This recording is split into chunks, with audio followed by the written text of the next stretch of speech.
Hi, guys. Welcome back to the podcast. Today, I had the opportunity to sit down with Mike Ulmer. He is a writer. He's been a journalist for a very, very long time in sports and in different mediums throughout the years. Now he's helps people write business books, write their stories on paper. I really enjoy talking to Mike. He's in our office a couple days a week, and I think he just has a really unique way of looking at life. And this is my conversation with Mike Ulmer. Are you originally from Hamilton or Burlington? I was born in Ottawa, moved to Sarnia when I was 5. Nice. And Yeah. you've been in this area. How Yeah. long were you in Ottawa? Oh, just when I was 5. Yeah, just we 5, yeah. moved, And then Sarnia after. and then Sarnia after that, and then I got into journalism, and my wife, we lived in Woodstock, and my wife said, "Where do you want?" I said, I want to cover the Leafs. I want that job," which I eventually got. Okay, all right. Let's take it slow. Back it up.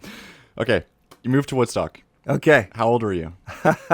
I was 25. 25. Yeah. And then you were attending which university? Not even a university, Lambton College. Lambton College. Yeah, that's for what journalism. That's what you get when you have a 55 coming out of high school in 1979. And the story there is that I got a letter from Lambton College saying you've been accepted into the journalism program, and I thought, well, that's great. Yeah. I never applied. So I went to my mom, and I said, "Mom, I have this letter. It says I got." Yeah, she said I had to do something with you, so she forged my name. Yeah, she did for you. But put the application in, and I went out and went to Lambton College, and I failed. How many years was that program? It was a 2-year program. I decided to do it in 3 just for the sheer fun of it. Yeah. And I failed. First year you failed, or? Oh, sorry, man. I'm knocking your No stuff worries. over. Yeah, we can move over a bit. If Yeah, you I need gotta to. move over. Yeah, we're gonna get new chairs. We just you saw them out there. We bought them. Oh, nice. Set them up, tested them out, and they're too short. Oh, So it's like we're underneath the table. So you got to find a chair that's like just the perfect height. perfect. But so you in your first year? Yeah, my first year, my wife, she had to choose between partying her ass off and academics. Yeah. She made her choice. I made mine. And I had a great guys met- time. you guys Yeah, met? we met in college. Nice. And I had a great time. But then but I was really undisciplined. I didn't know what I wanted to do. I was completely unfocused. Yeah. I was ju- As you are at 25 as a man, right? Like. Oh, no, I was 18 at yeah, the time. exactly. Yeah, Even- but I was the same way at 25. Good point. Yeah. And so I went out west, and I had to make my fortune in the oil business. And Nice. so there was an accident, and helicopters and explosives. I won't go into too much detail. yeah. Only that God did not put me on this earth to deal with helicopters and explosives. And there was a helicopter that was going to hit some explosives in oil exploration, and so I jumped in and prevented that from happening. And then I looked up, and the helicopter was a big 50-pound cast iron hook. Wow. That came disengaged from the helicopter line. It just fell down at I could feel it going by, and it caved in my my steel-toed boot because it had fallen from maybe 100 feet. Whoa. And it caved my steel-toed boot and knocked my baby finger off and Whoa. and fingernail rather, not baby finger. I was gonna say it Yeah, looks like well, it it's looks pretty good. It recovered nicely. And that hook was still shaking on the ground, vibrating. Whoa. And I said, Self, we're going to make some changes here. Yeah. Because How many years were you in Alberta at that time? Oh, just months. And that's Yeah. good because I almost single-handedly destroyed the oil industry. I was the worst. I was the worst employee ever. Yeah, they went into a big recession at that point. Probably just a coincidence. Anyway, so I came home, and that time I was determined. Now I had Yeah. skin in the game. When my mom wrote the letter, I didn't have skin in the game. Yeah. Now I had skin in the game. Yeah. So I started there, and then we went. Worked at a weekly newspaper in a little town. 7 years. 7 years in a little town called Glencoe. Glencoe, yeah. And then I went to Woodstock, and then I had a pretty good idea what I could do. Mm-hmm. So when we left, we were in Woodstock. I said to my wife, "Where do you want to go?" Yeah. Agnes was her name. It still is her name. And she said, "I'll go anywhere but Hamilton." So we went to Hamilton, of course. And then I really started to work my way up. And so I ended up working for the National Post. Worked for the Spectator here in Hamilton for 7 years at National Wow. Post. And then I worked at the Toronto Sun as a sports columnist for 7 years. And then I wrote a Amazing. bunch of books. And Yeah. one of the books, children's books, and one of them is still the best-selling alphabet book in Canadian publishing. We Wow. sold like 160,000 copies. Congratulations. Your mom might have read it to you. It came Yeah. out in the year 2000. It's called M is for Maple. Oh my God. I feel like maybe that Yeah, there's maybe. a high Yeah. likelihood. Yeah. A is for Anne, Anne with an E, the redheaded girl who loved Avonlea. The Cuthberts thought they were getting a boy, but that redheaded girl was their pride and their joy. Wow. How do you, so at that first job, what was kind of like the daily activities? Do you remember what you were doing? And So my first journalism job in this little town was like I did everything. just daily news? Just yeah, well, daily. Yeah. It was such a small town. The news only happened weekly. So, That's true. That's so true. yeah, so it was a weekly newspaper, and it was great because you really sort of got a hold of being responsible for your readers, and you were accountable. And you had your own, you could develop your own style. And I as did, well. yeah. And Cool. so you need a place to be really, really, really bad. Yeah. And I was really, really, really bad. Yeah. And so we did things. Do you still have some of those old clippings? Oh, I do. Yeah, That's awesome. I do. Yeah. Yeah, I resolved not to read them. Yeah. But one of the things we used to do every year when the new phone book came out, like we were desperate, man. So Yeah. when the new phone book came out, whoever had the most entries in the phone book, Yeah. I would call them and ask them about this great honor of having. So it was really, but you really had to come up with stuff. So I started developing Cool. a column there. Yeah. But it was really great because you really learned the basics Mm-hmm. and you learned how to operate with people. Mm-hmm. And one day, there was this young woman, her name was Tracy Knight, Mm-hmm. and she was, every small town has a person who everyone knows is Yeah. going to do great things. Yeah. And her name was Tracy Knight. She was the chief lifeguard, and she was like valedictorian.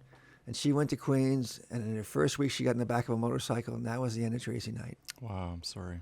Yeah, and so she died on a Sunday, and I wrote this thing on a Monday. Mm-hmm. And on the Tuesday, one of the things I would also do is deliver the newspaper Mm-hmm. to the grocery store. Yeah. And I remember coming to that little grocery store across the street, and everyone just stopped. And everywhere I looked, I saw people reading that newspaper. Wow. And I realized how important at that moment Mm-hmm. this was. Yeah. When, Writing and get like impacting somebody. when someone reads your work, Yeah. they're giving up everything they have in the world. To sit down and look. Right. Yeah. And so they're extending you the privilege, Yeah. not even just a courtesy, the privilege of reading what you're thinking Mm-hmm. and taking it in. And they're putting everything aside. Yeah. Every concern, everywhere they have to be, everything. Yeah. Everything. Yeah. What the kids are doing. It's really powerful. Making Yeah. money, right. They're putting everything aside so they can hear your voice in Yeah. their head. Yeah. And that's why writing is so powerful. Mm-hmm. I totally agree. I think like this is kind of my writing outlet. You know, like Yeah. I listen to a ton of podcasting. Yes. And I do find it really interesting when I put in an episode and people message me about it or Yes. reach out to me about it and say, "Oh, I listened to that episode. This was interesting. This was interesting." I'm like, people are actually taking their time, like taking the time out of their day to actually listen to what I have to say. They're taking your voice into their head, into I know. their heads. Now that is mind-boggling. It is, yeah. Because it in very what much other is. context do you have someone taking something that you did Yeah, and assimilating it not only into their day, yeah. but into their life? Mm-hmm. I tell people in terms of the business that I have, which is Catapult Book Writing and MikeUlmer.com, I tell people that I'm not interested in their stories, Yeah, which of course is quite jarring because people think that Yeah. the sum total of their life is their stories. yeah. It's not their stories. The sum total of their life is their conclusions. Yes. Yeah. I remember we were talking about that idea. I found it really profound. It's just like, and that's why I was really excited for this, Oh, me this interview too. today. Because, Me too. but yeah, let's kind of fast forward, rewind a little bit, Yeah. and talk more about maybe the first 5 to 10 years of your career. Moving to Hamilton, And working for the Spectator. up your which was way, great. doing your Yeah, thing, working my way up. then going to Toronto. Yes, and then Yeah. I went to the Hockey News then and wrote my first cover story for the Hockey News. Yeah. So I worked for the Hockey News for a couple of years, and that was And you were a great player fun. growing up too. Yeah, I loved it, and that Nice. was sort of a Yeah. real step up for me because I got to meet, I got to be in that orbit, which was really Yeah. fun. Yeah. And At that time in hockey as well, it was probably a really oh yeah, exciting the time. Gretzky era, and it was Yeah. really fun. Yeah. And I sort of distinguish myself. I've never really been like anybody else. My big secret is that really I like hockey, I like baseball, I like all those things, but they're just vehicles for people for me to be able to ask people questions about their life. It's true. Yeah. That's Yeah. true. Yeah. You- You know, it's such a shared thing too, right? Like when you look at all these sports bringing people together, it's like such a commonality. People just want to disconnect. Yeah. And then that leaves opportunity to be like, hey, what's actually going on, right? Like what are we talking about? What's going on in your life? And leads to really interesting conversations as well. I think part of the reason, and I agree, I think the reason people love sports is, I think the fundamental question in sports is, are you who you think you are? Are you who you fear you are? Are Yeah. you who you want to be? Yeah. And so the winning and the losing, that's just how you keep track. Yeah. So when people say the Leafs haven't, won the Stanley Cup since 1967, so I mean it's just the same old show. I asked them, if you flip a coin 50 times and it comes up tails 50 times, what's the possibility of it coming up tails the 51st time? Yeah. I'll ask you, what's the possibility? Probably the same, 50-50. 50-50. Yeah. So what happened in the past really has no bearing Yeah. on what happened in the future. So what's going to happen in the future? And That's true. that's the question. Are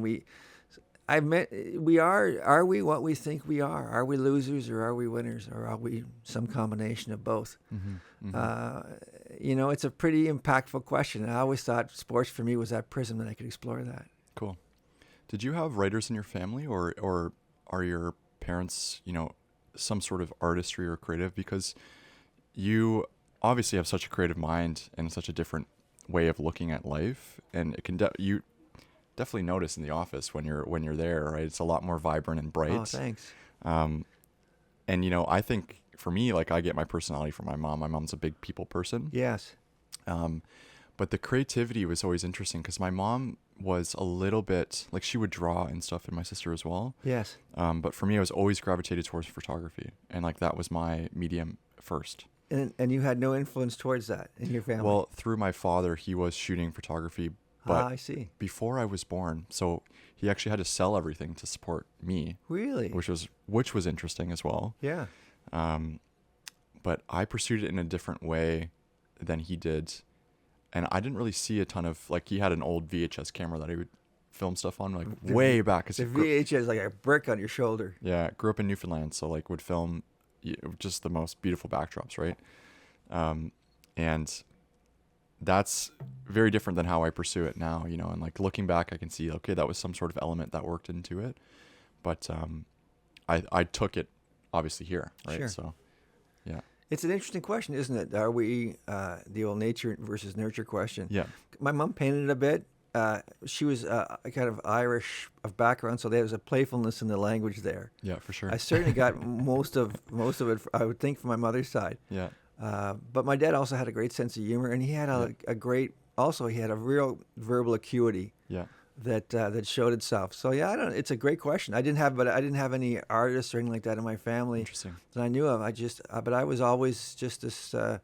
Even when I was in grade school, I was this little mutant. Who just had a different vocabulary than everybody else. And just writing as well. Like, because I used to write like little stories when I was a kid, like in grade 1 and 2. Yeah. Stories, like just from my imagination, just the most insane. Yeah. And like they would have presentations and I would present, and we would just like do that. And that's like where I think, okay, that was showing that I like the storytelling.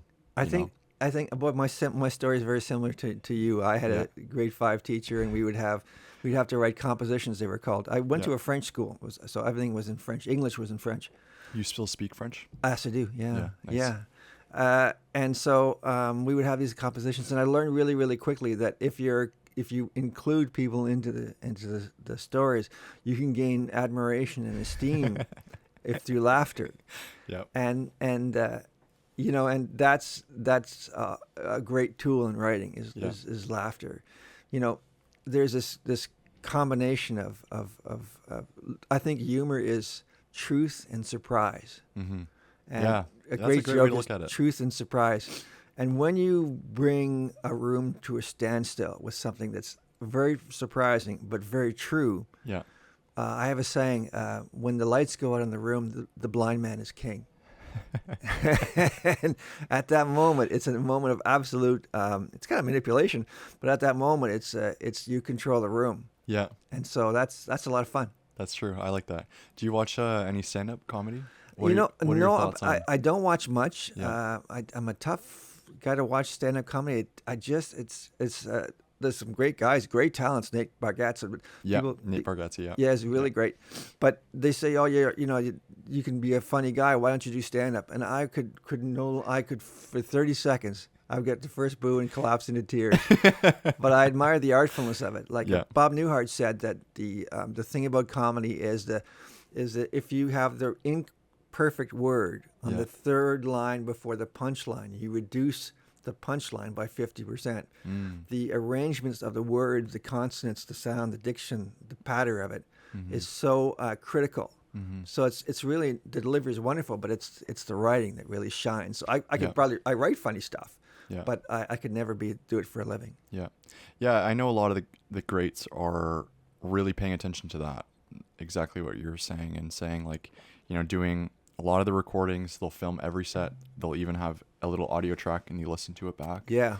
Because they're finding, where does that word need to be? Where does that perfect word need to be? So it's cool that you know that as well, and you mentioned that. Yeah, Mark Twain said the difference between a good word and the perfect word is the difference between a firefly and a streetlight. Yeah. Yeah. Wow. Yeah, I mean that perfect word is essential. You have, and in writing, you have to be relentless towards the perfect word. A good word isn't enough, and that's why Yeah. writing is so hard, because what you learned on Tuesday means that what you do on Wednesday is better is such that you can't get by on the shit you passed off on Tuesday. Yeah, exactly. So you have to Yeah. get better with every conclusion. Yeah. And so that's a real challenge. They say your biggest challenge is yourself. Yeah, I completely agree.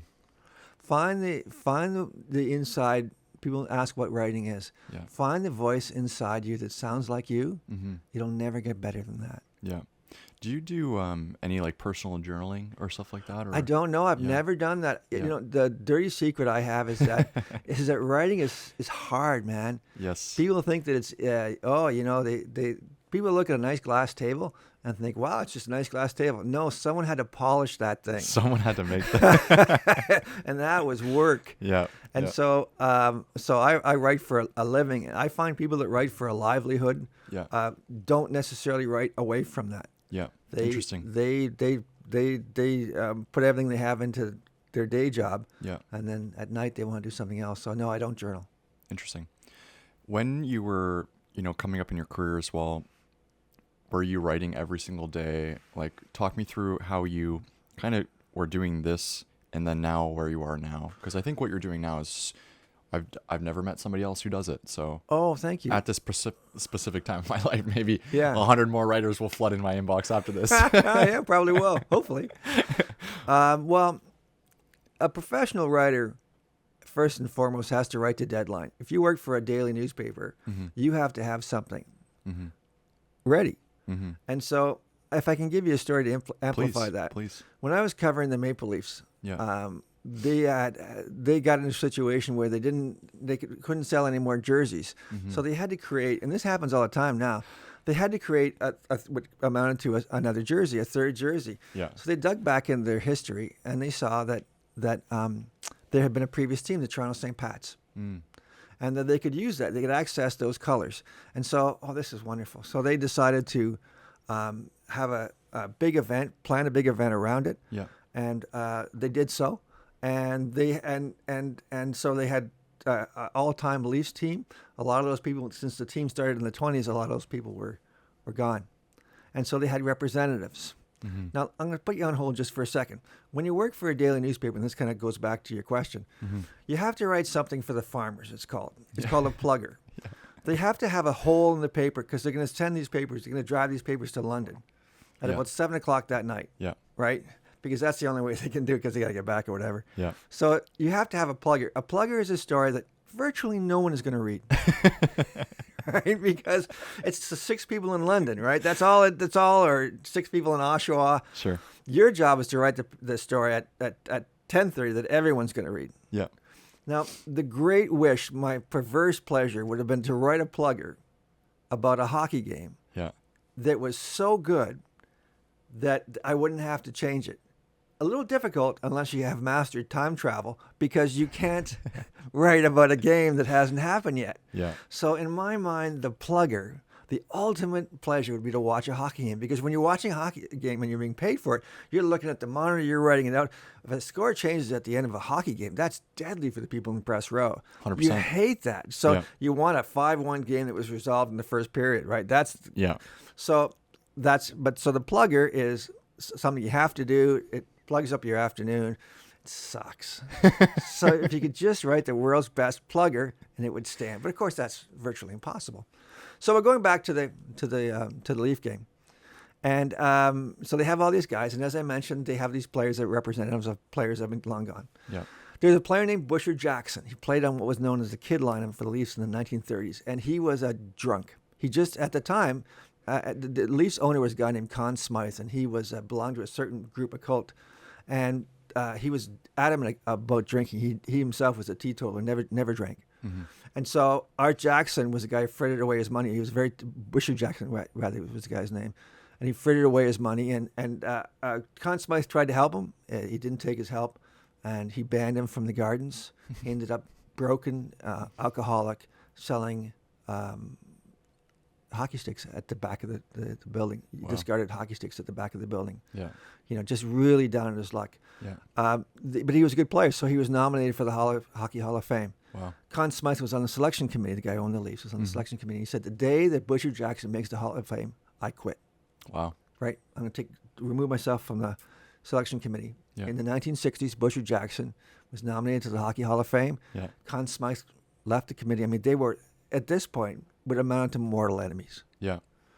So it's, I guess, around the year 2000. I'm sitting there, and they're having this nice ceremony, and I'm wondering, somehow, am I ever going to get to write the world's greatest plugger? Yeah. and they come to a tee, so they sit on the players' bench, and they come to a tee, all these great players. And they come to a tee, they walk out to the center of the ice, and they kind of fan out, and everyone shakes everyone's hand, they announce the guy's name, and it's wonderful. Yeah. And so this is terrific, and I'm there, and Busher Jackson is one of those great players, and he's represented by his great nephew, Art Jackson. Mm-hmm. And so when Art Jackson went to stand on the carpet, he was alive. Mm. When his foot hit the carpet, he was dead. And not just a little dead, really dead. You know, in The Wizard of Oz, most sincerely dead, really dead. They did what was called a show code, where they put you on they put him on the bench, and they try to revive him with the paddles. Whoa! Yeah. They do that when they know you're dead, but they want it to look good for the family. Yeah. Right. So they're doing the show code on him, and they're jolting him in silhouette now, and everyone in the arena has seen 20,000 people in the arena have seen this guy die. Yeah. Right. Die. Right. Dead. And he's on the bench, the Leafs bench. You want to talk about bad mojo? The Leafs bench, the guy dies on. And everyone is mortified that they've seen this. Everyone is horrified. There's only one person in the 20,000 people there that are okay with this. And that's me. Because I have got the world's greatest plugger. Yes. Yeah. So I write the plugger, and Andy Frost was kind of the voice of God. He had this deep voice. He was the announcer, the game announcer for the Leafs at the time, and he did that game. And so he called Art Jackson's name. Yeah.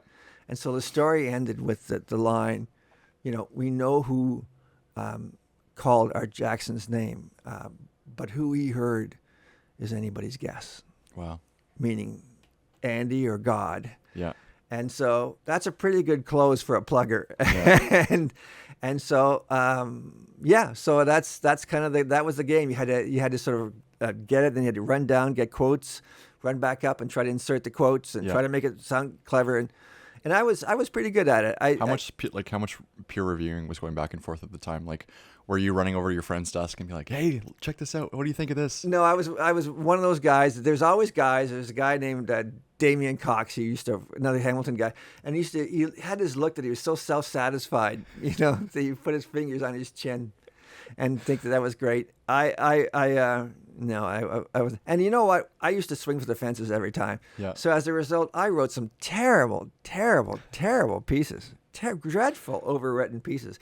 But when I hit, I hit. Nice. And I hit that night. That's awesome. And that's amazing. Sometimes you sit there and you go, "Oh, I feel sorry for these other bastards tomorrow morning." On press row, because they're going to open up the paper, and this did not happen very often. Maybe to my knowledge, it only happened once, but. There will be a time that they have to open up the paper and they're going to go, "Oh, shit. I wish I could write this." Did you get people reaching out to you about articles or specific pieces you've ever done and be like, Oh yeah, Mike, that was incredible? Yeah. You get that a lot. You get obviously more criticism, but Sure. you Yeah. get that a lot. Yeah. It's always people that want to point out there was a misplaced comma or typo, Yeah. which is really hard when you're writing. They said, "Weren't you watching the game?" I said, "No, I was at the game. I was working." Yeah. But yeah, it was nice. It was nice to write things that had, and I did that all the way through. Like I say, my dirty secret was that I didn't much care about the hockey. Tell me about your mother. Yeah. Yeah.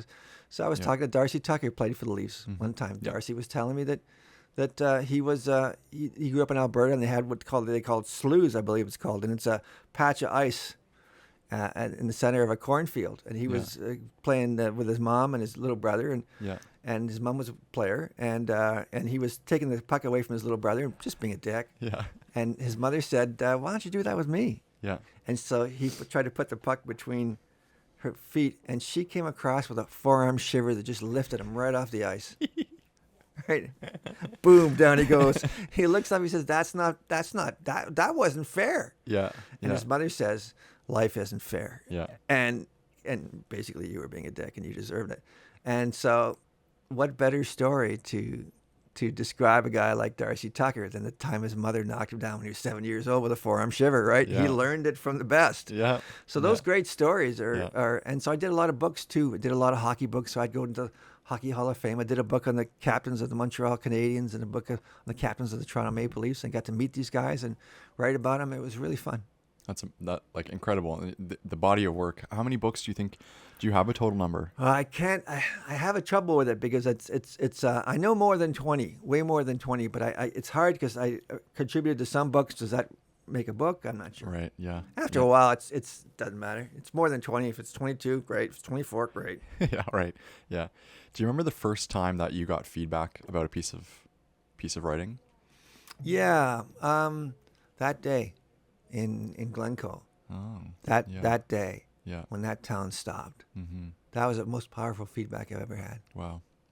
Yeah. And that was the moment where you're like, this is something. Yeah, it was a powerful moment. Yeah. Yeah, it that stuck with me. Yeah. Because tragedy always does, right? When something so pointless as that wonderful young girl I know. Yeah. who just made an instantaneous decision in the light of a beautiful September day Yeah. with some guy she probably didn't even know, Yeah. taking a joyride and losing everything. That town lost something that day. Yeah.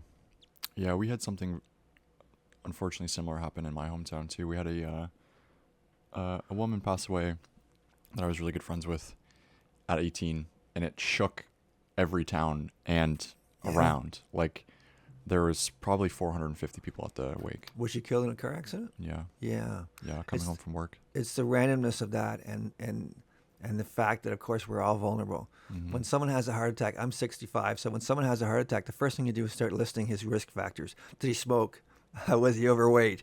Because you want to distance yourself from the randomness of death. Check your boxes, right? Check your boxes. Yeah. But the fact is that death is undefeated. Yeah. It just seems when someone young like that dies, it makes us question, it makes us feel very vulnerable, not just for ourselves, but when you're a parent for your kids. Mm-hmm. Yeah. Yeah, it was a really terrible thing that happened like in my first year of school, and you know, Troy was there with me through it, and all my other friends that are still my good friends now, and but that moment kind of really reminded me, like, all right, you're 18, you're on your own, like this is your life. You have one opportunity. Yeah. You know, and that's kind of why I feel like I've been so relentlessly pushing towards doing some sort of video production as a career, and through all the ups and downs, right? Like through trying to make money, trying to do it my own, trying to figure out work for somebody else, and all these other things. I think like that was maybe a really key moment in my life that I can look back onto and like really recognize that like that was all right. That was a wake up, you know? Well, I used to tell the kids when I would do a lot of schoolwork, I would go to read to kids and hundreds of classes and thousands of kids. Yeah. Read my various books and I would always tell them, you know, mine was a hook from the sky. Someday your hook from the sky will arrive. Yeah. When it does, pay attention. You obviously paid attention. Yeah. Which is great. I spent a lot of time trying to introduce people to those hooks from the sky and their stories. Wow. That they're not aware of. Yeah. So that's part of the gig. So I'm glad it had such a profound impact on you. Yeah. It's terrible that it took that. Not that it took that, but that's what happened. Yeah. Yeah. I know it's that double edge, right? Like I remember another big moment too, that when I turned 21 Yeah. and I realized that she would never turn 21. Yeah. Just simply, right? Yeah. Just that simple thought. I was like, holy shit. And it just kind of brought me right back to that moment that happened. It's a very powerful moment. Yeah. People are often. I've always thought Doug Gilmour, the Leafs captain for many years, he had death in his life. He had a nephew, cousin rather, who died in a snowmobile accident. And then when he went to Calgary to play, there's a young girl named Janelle. Many hockey players do a lot of stuff that people don't know. Many athletes do a lot of stuff that people don't know. They slip in and out of hospitals. No one sees them, but the nurses know them by their first name. Yeah. Yeah. And they slip in and out and do stuff. And he was very good friends with this young woman, Janelle. Yeah. And last time I was at his place, this was when he's still living in Kingston. There was a picture of Janelle on one of his tables. Wow. And he never forgot that kid. Yeah. So it's very, very powerful, and we often take very, very powerful lessons from death, from other people's death. Hopefully not from our own, but other people's death. Yeah. Yeah. Yeah. And I think it was interesting because like at that time, I didn't really lose anybody else significantly. Right. And yeah, it was just like I remember one of my friends who lived in Mildmay, Ontario. She messaged me about it and said, I heard it on the radio. Oh my goodness. And I was like, okay, something is happening. Yeah. So I drove down from Sault Ste. Marie on Thursday, and the week was on, I think, a Saturday or Sunday. Oof. Yeah. Yeah. That's tough stuff, especially when you're a kid, Yeah. because you lost that air of invincibility that day, Mm-hmm. Mm-hmm. and that altered your behavior. Yeah, absolutely. Yeah. Yeah. On a sidebar. Yeah. On a more cheery note. Yeah, well, I appreciate going down that road anyways. It's interesting to hear your story on that woman. Yeah. So where did you kind of discover that you wanted to do something more person to person as far as books, business books, that sort of thing? Well, And even take me back to like, hey, maybe it wasn't that at the beginning, like, is it here now? And maybe it was something completely different at the beginning. so what happens is I got fired. And Tell me that story. And there are moments when you go, now I was fired. I've been fired probably 3 or 4 times, and always with cause. Like never, I'm not one of those people who got fired without cause. No, I was starting to lose respect for them for not firing me, earlier. And so I was working at Maple Leaf Sports and Entertainment for 7 years. I was their in-house writer. Yeah. And I was doing a lot of visiting kids in school, and I was getting tired. To tell the truth, of talking to athletes, but I loved going to classes and talking to 100 kids or sometimes the entire school about Canada. That was really fun because you encourage kids, and that was really cool. And you give them the power of the written word, and it was really fun.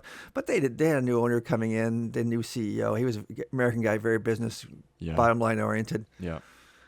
And so it was pretty clear that I wasn't gonna last there. Mm-hmm. And when they got around to firing me, so at MLSE they fire you every Wednesday. And they think that you don't keep track. You think What do you mean by that? well, they fire you every Wednesday. What does that mean? Every day they fire somebody, it's a Wednesday.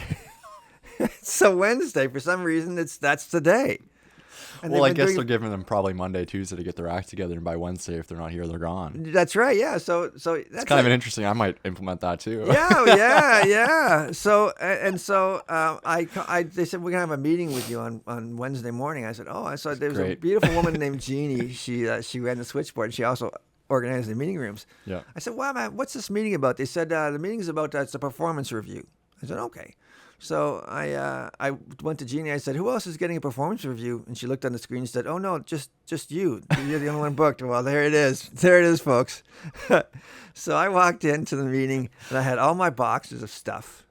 I had all my, everything I had I had in boxes. That's awesome. And so they're walking. That's a moment. And they're giving me the old, the whole rigmarole they're supposed to give you. And I walked in and I said, I'm shocked that this is not a performance review. As I put down my boxes.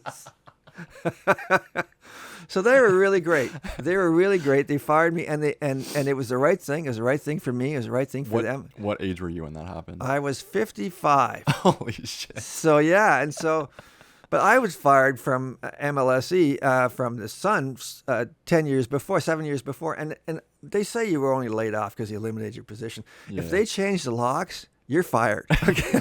Okay? You can call it whatever you want. I don't care if you eliminate the job. You're fired. Yeah. So what happened with me is that I got fired from there because they eliminated the job. But still, and there's a long story in that too. But I got fired there, and I went to, the guy that ran MLSE, a guy named Richard Petty. Yeah. He hired me basically on the spot. Nice. He said, "We need a guy who can Yeah. write," and I stayed there for 7 years, only on the kindness of Richard Petty and Tom Anselmi, two guys, and they had me. I just lost my job. I was pretty shook up. They said, "How much money do you want?" I said, "Well, how much I'll take what I'm making at the Sun." Yeah. They said, "Great," and for 7 years, people during actual performance reviews would look at my salary and go, "How the hell did you make why are you making over $100,000? You're making more than I am." So, which was great, except that when the time comes, someone's going to fire you because you're making too much money, Yeah. and for other sort of good reasons. So yeah, so I got fired, and that's how I ended up. So I ended up going to different things, business networking. I did some business networking, and I met a lot of folks at these organizations who had really super interesting stories. So I'd sit beside a guy, and I said, I remember one time I was sitting beside a guy, and I said, I said, "How did you, tell me what it was like when you were a kid?" He said, "When I was a kid, my parents had good jobs, but I always felt financially insecure. I was very entrepreneurial, but I always felt financially insecure, and I never liked that feeling. And so when I got older, I took courses and stuff like that, so I would never have that feeling. And then I thought, well, it's a nice thing to do to anybody else, and so I became a financial advisor."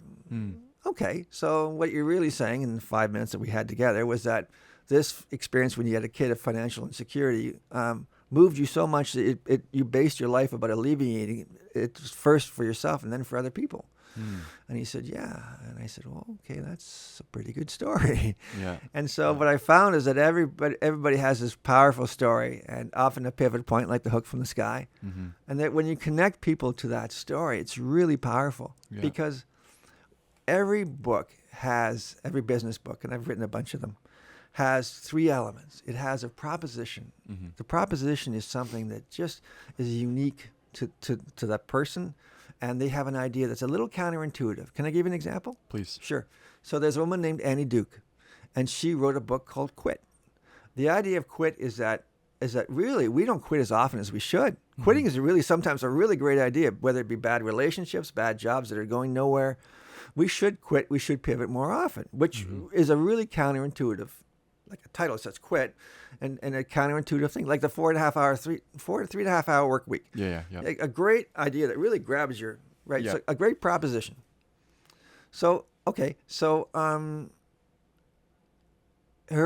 so she asks the question in a book, and I'll ask you the question. If you're a mountain climber, right, and you're sitting looking at a mountain, what's your goal? The top. No, man, your goal is to get back to the bottom. Yes. Yeah.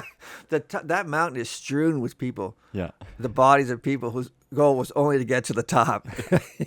There's all sorts of carcasses You up made there. it. Yeah, but you're gonna die now. Yeah, you want to get to so don't be so fixated upon your benchmarks that you actually lose the opportunity to live. Yeah. Your goal is to come back. Yeah. Your goal, if necessary, is to quit. Yeah.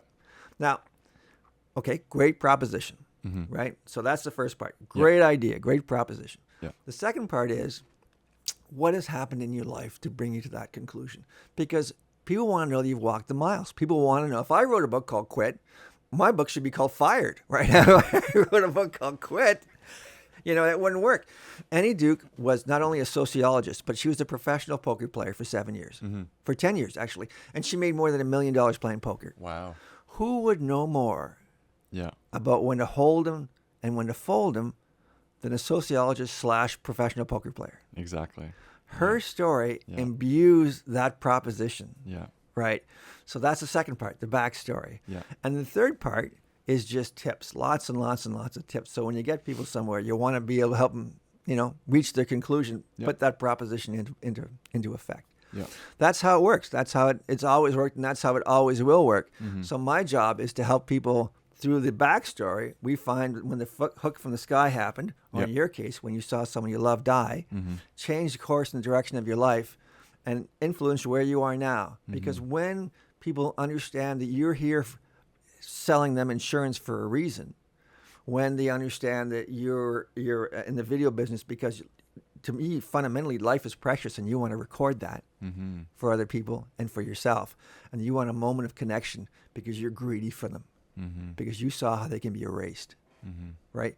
That's your motivation. Well, when I know that about you, Maddie, I want to do business with you because it matters to you. Yeah, exactly. Yeah. So when you explain that to me, it's very, now you wouldn't explain that in most sales calls, I understand. But when I know that kind of element about your story, it makes you an extraordinarily attractive person to do business with, because we want to do business with people that are motivated to help us. Yeah. So when you read that story about you or other people, or about my friend, and it was a financial planner, it is a greatest possible endorsement of your intentions and your beliefs in what you do. Yeah. And so that's the way that it works. So I sit down with people, we spend hours. Yeah. And so last time I did this, not last time, I did this a little while ago with a guy named Mark Pettipaw, great guy. Yeah. And the book is called The 50-Year-Old Millennial. Cool. Right? Yeah. He's a management consultant, fantastic guy, believes in servant leadership. Servant leadership is the idea that the person that you're working with, how they fare, the people that work for you, is as important as how you do. And while you keep the bottom line intact, and it has to be that you have to serve that, the really important thing is how people fare. Well, servant leadership is like 50 years old. And it's a lovely concept, but there's just no profit in saying, I believe in servant leadership. Yeah. Right? But we were just kind of shooting the breeze, and we were talking about millennials. And he said, because it's really cool to slag millennials when you're old and gray like we are. And he said, I believe they're right. They have their values, and if those values are contravened, they will leave. They will walk. And that's what makes them different from previous cohorts. And I want to work with people who believe like that. Yeah.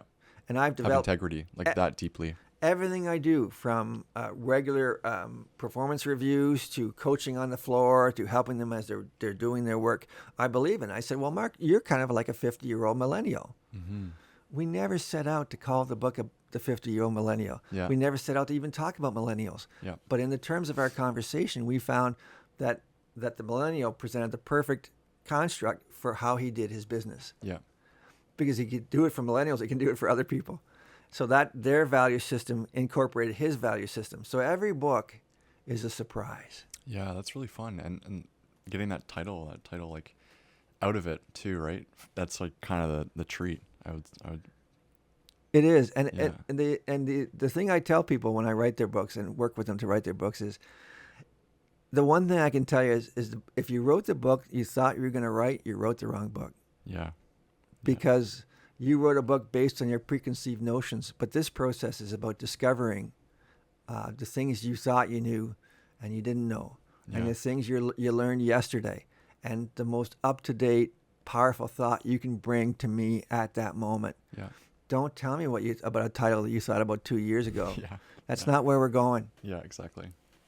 What keeps you excited current day? Like, what are you working on? What are you trying to do in the next couple of years? I don't think that our lives are that different. I think that you and I both live for the moment of connection, for that moment where you connect. So, and we're both trying to get paid for it. and so I'm fascinated by people's stories. I'm fascinated by that moment of connection, that sort of the everything comes into clear focus. Yeah. So may I give you an example of Yeah, please. I did a book called The 40 Ways of the Fox with a great local guy, Ron Foxcroft. Cool. The 40 Ways of the Fox. Yeah, and Cool. he created Great the Fox title. 40 whistle. Yeah. Because so you blow it. And that book is just, every book, of course, has the proposition, the backstory, and the recommendations. Ron's book is like 99% recommendations. The ratio always changes. Cool. So it's the 40 Ways of the Fox. He has great stories, and he's an Order of Canada winner. He invented that Fox super loud whistle. It's everywhere, its branding is everywhere. He's got more money than God. He's done great.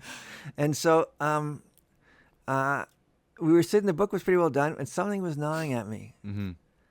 And I said, I noticed you don't drink. Yeah. And he said, I don't, no. I said, who is the alcoholic in your family? Wow. And he said, it was my dad. Mm-hmm. And he used to beat me once a week for years. Yeah. And my dad was a very angry man. And he would often say, I woulda, I coulda, I shoulda.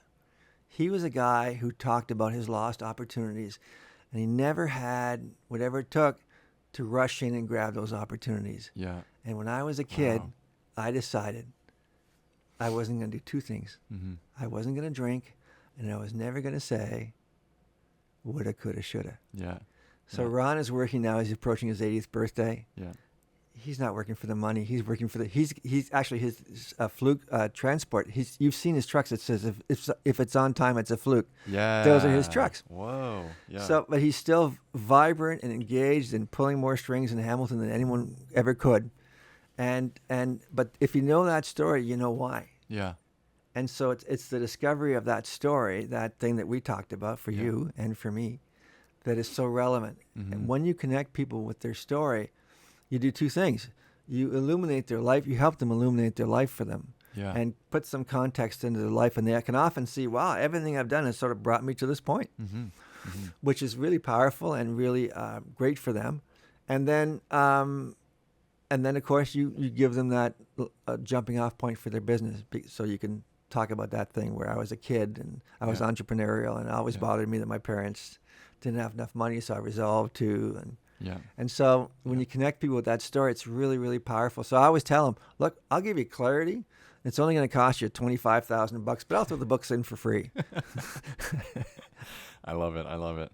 No, I think it's really important, and it's funny because that's pretty much the exact reason I started this podcast up again. I've been doing podcasting since 2019, Yeah. off and on. I was helping a friend with his podcast around men's mental health, Yeah. mental health in general. So we Yeah. would interview all types of different people, Sure. tell their story. And I was always so blown away by hearing their stories because I was Yeah. recording them, right? Yeah. And I would just be sitting there listening to the whole story, the conversation they would have, and just putting it out, seeing the impact it would have on the community in Hamilton. Yeah. And then I decided to start my own as well with my friend Ben about art, specifically about art, what makes people do creative things in general. Yes. And that's kind of taken the wayside to the business and just personal stuff going on with Ben. And then this is why I told Troy, I'm like, I just want to start this again. Like, let's just order the shit. Let's just have it. Yeah. And I'll just interview everybody in the office first and see how it goes. And Oh, fun. How's it been for you? super fun. Yeah. Yeah. So I've been pleasantly surprised by the feedback of people being interested. Yeah. Because again, I think it's the same. It's a privilege to share an hour with somebody and I record agree. it, I and agree. somebody be open to that, Yeah, I agree. right? So I'm super thankful to everybody that's been willing to do it, and I think people will be surprised by what they see as far as the quality and how everything looks. Oh, and I have no feels. doubt. I have no doubt. So selfishly, I just want to be able to show them, like, hey, this is what I can Yeah. do, right? Yeah. It could Um, result in some business or referral down the road. Yeah, Yeah. exactly. And I think sharing stories and getting to know everybody in the office through this is a really cool medium. At the end of the day, as I said, death is undefeated. The Mhm. only thing that remains is a story. Mm-hmm. The only trace of my grandfather is a story about he was a carpenter and he had 7.5 fingers. You know, he was a beautiful carpenter, but he didn't have a real grasp of repercussions. But I mean, that's the stories. Our kids know of their ancestors because of the stories. Yeah, It's exactly. it's really powerful. Yeah. They're immune. And the other thing about a story, Maddie, is that your story is the one thing that can't be replicated. No one Yeah. can duplicate your story. Yeah, If you're the only one telling your story, yours is the only story that counts. yeah, And Yeah. it's like your fingerprint. It Yeah. can't be replicated. Someone can underprice you. Someone could charge less for their service. But if you have a powerful story that explains to the person, the potential prospect, why you do what you do and how you do it, then Mhm. price is irrelevant. 100%. Yeah, yeah. So that brings us to 50 minutes. Wow. Mike, where do you want to go from here? We can keep chatting. I'm happy to. Oh, listen, no, I'm. This has been wonderful. No, I have nothing. If you have nothing more to ask, I have nothing more to say. Well, maybe just where should people find you? What kind of are you working on next? What are you looking to work on next? So the name of my business is mikeulmer.com, which kind of figures. I just got finishing up a book on a wonderful guy named Marwan Hagee. Marwan is a part owner of the Tiger Cats, a team he played for 10 years. Yeah. So I'm done that book now. So I'm just sort of trying to figure out what the next one's going to be. Mm-hmm. I'm also playing with AI and Yeah. wondering if it could have a role in what I do. Sure. Yeah. So yeah, it's lots of things to do. Lots of really interesting things. But I'll always be that guy. I kid myself that I'll stop working someday. I can't because I'm always curious. And Yeah. and really, you want me working because otherwise I stop people. Like my friends and there's two ways that people will always talk to you, right? Compliment them on their child or their dog, right? They will always stop, and I'll just say, "That is a magnificent looking dog. What kind of dog is that?" Yeah. It's so true. And it's I'll so offer true. the other one. You want to get them to talk to you. This is what you always say. You say, I'm looking at that dog, and I can tell that dog is starved for attention. What kind of an owner are you that this poor dog is starved for attention? They always say, starved for attention? Are you kidding me? This dog? And away we go. So when we travel places, I'm always talking to people. I'm constantly curious. Yeah. I was reading a quote from Kurt Vonnegut, Mm-hmm. who you may know. I don't know if he's taught in schools anymore, but he was a very distinguished writer, very smart guy, and he always he needs envelopes for the letters he was writing, and this of course is in the 80s. Yeah. And his wife said, "Why don't you just order some?" And he said, "Because I can't go out and I can't compliment people on their babies or talk to them about their dogs. This is the gig." So if I wasn't able to do that, I'm not sure that I would be sort of someone to want to be around. So I'm a dawdler. So if I can get paid to dawdle, it's probably to the good. Yeah. And yeah, I completely agree in the same way. Like I've always been chatty. I remember when I was a kid at the gas station poking my head out of the car and Yeah. hey, Yeah. what's going Hey, on? what's Like, going on? And my mom she ran over and she's like, Matt, you can't do that. I was like probably 4, like so funny. And it's just, it's funny because, my girlfriend now knows like, okay, just let him do. Yeah. Yeah. So. I bought an Airstream trailer. Now Yeah, I love it. I love go to it. I've seen campgrounds and look for brother Airstreamers, and oh my God, my wife is like, must you do this? I say, yeah, they're in the club. So yeah, it's not a club, it's a cult. Oh yeah. It's a cult, and I Where's want your favorite in. place to go? Oh, we went to Eastern Quebec, Forillon National Park. The Yeah. Pinery is a wonderful place Yeah. near Grand Bend. There's just Yeah. so many great places to go. And Yeah. camping, really, you think it's a nature walk. It's not, man. Every campground is its own little town. It is. Yeah. And it changes It's every crazy. day. Yeah. And Yeah. it's Mayberry because there's all sorts of little kids, and they're acting untrammeled. Their parents aren't worried about them being on a bike, right? They're running around. Everyone's got a dog they want to talk about. Everyone's got a rig they want to talk about. It's just, if you like conversation, Yeah. don't go out. Go camping. Yeah. It's true. Yeah, It's true. yeah. And so so I love it. Yeah. What is do you have a favorite writer or somebody that's been a huge influence for you? You know what? There's when I grew up in the 70s, there was a bunch of guys at Sports Illustrated, a guy named Gary Smith, and some really great writers. Mm-hmm. Sports Illustrated was like, I would buy I'd buy boxes of them. Yeah. And just sit there and read them and study the craft and learn it. Yeah. And so, yeah, those guys. I would have to say my favorite writer would have to be John Steinbeck. Cool. But I can't read him. Yeah. He's just too good. Yeah. He's just too good. What makes a good writer? It's probably a complicated question, but Well, I think there are some requirements. You have to have first a more than rudimentary understanding of human nature. mm-hmm. The thing about writing or art or fiction and stuff like that is the trick to it is for you to realize what the protagonist does not a second before the protagonist does. Mm. It's like that old scene in a horror movie when the young woman opens the door, right? The slasher movie. I don't watch them, but and you're going, "Don't open that door!" You know how it's. That moment where and that's why so many great characters. Like I prefer more vintage television, but like the Andy Griffith Show, I think is brilliant. Yeah. And there's tons and tons and tons of great shows now more than ever. But the ability to see something the character is just realizing Mm-hmm. is really, really powerful because it makes us feel really engaged. Like, don't you see? Yeah. Yeah. And so that moment is really powerful. So that's a great moment so I think that the first quality of a writer is to understand enough to be able to show the reader something that they hadn't seen before, but still resonates with them. Ring that bell inside them that we all have pretty well the same bells. Yeah. So you have to have that experience and that understanding, and then you have to have a great acuity with the language. Mm-hmm. I think humor is really important. Yeah. I remember seeing an actor, and he said every role I did I was doing it as humor. It wasn't necessarily humor, but I made it as broad and comedic as I could. Yeah. I think humor is really important. I think probably those are the two. The other thing about writing is that there's a certain, like writing is itself is musical. Mm-hmm. So you have to have an ear for it, right? You have to have, and I don't think you can replicate that with AI. You have to have an ear for the music inside the sentence, inside the word. Yeah, exactly. Yeah. Chuck Berry, long distance information, give me Memphis, Tennessee. Yeah.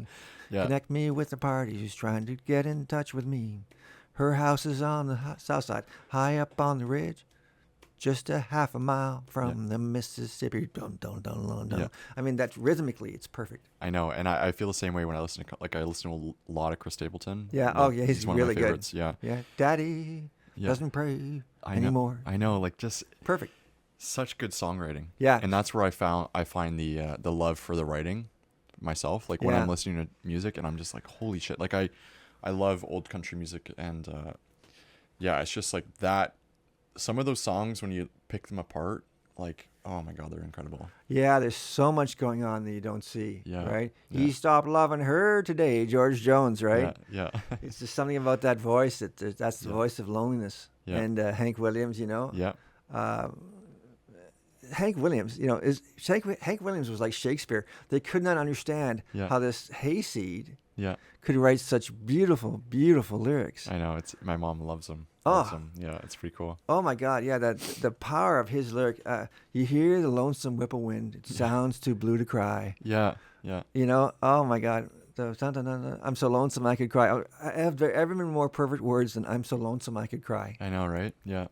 Yeah, even what's the Willie Nelson song Blue Eyed Babies or Crying in Blue Eyes? Blue Eyes Crying in the Rain. Yeah.